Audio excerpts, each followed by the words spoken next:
Hi, Linda here. Thanks for visiting. Today I'm going to talk about doctors, primary care doctors in particular. Does anybody here have problems with a primary care doctor or think they don't get the care they deserve, per se? I have two primary care doctors, I have to tell you that right off the bat. And here's why. My regular primary care doctor, which is not really a doctor, she's a physician's assistant. I haven't seen the doctor in that particular office, even though they assigned me one. But I mean, she does her job and she does what she's required to do. She works for a corporation and they have the rules, and I'm all right with it. Although sometimes I just feel like I'm just another number. She doesn't really pay attention to me.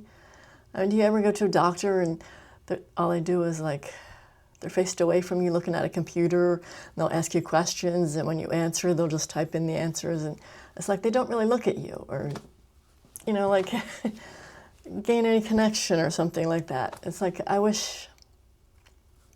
miss that from the old days. My old doctor, she's retired now, but she had her own practice, so she could just do what she wanted and handle it as she wanted. And these doctors anymore, they're all owned by corporations.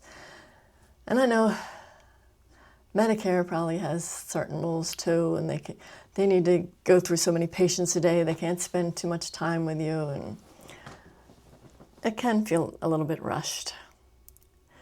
If you saw my last video, you saw that I had a 6-year problem with heart palpitations that this primary care doctor or physician's assistant couldn't figure out. She kept saying it was my thyroid, my thyroid. I mean, for years I was hearing it was my thyroid, and I always thought it was my thyroid. She tried changing the thyroid medicine I take. She tried giving me more metoprolol, which is like a beta blocker it's made for heart palpitations, but it also lowers your heart rate and blood pressure, which I didn't really need. But none of this was working. They still kept coming. You can read more about that in my last video, or watch more, I should say. But anyway, I decided to hire a holistic doctor who had just opened an office in my area not too long before. The downside with her is she's an extra $79 a month. She doesn't take Medicare or any kind of insurance. $79 a month.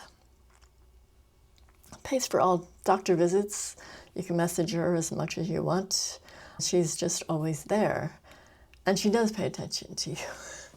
She listens to you, I feel like, better. And she tries to look at what's causing the problem. A lot of times doctors, like the regular doctors, they just throw prescriptions at you to take care of the symptoms that you're experiencing.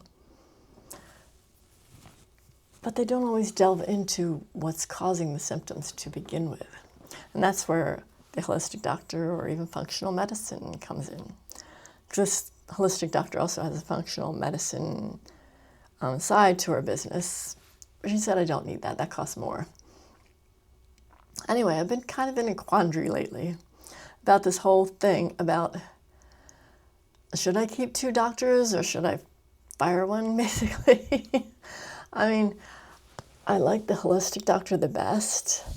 And right now I can afford the $79 a month for her. But later on down the line, as I get older, and I don't know, I know Medicare goes up every year, and even my supplement will probably go up every year.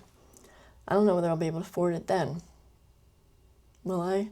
I don't know. Because this holistic doctor also has me on a different diet and supplements, and they all cost more than it costs more than I was paying even for food and before I hired her too.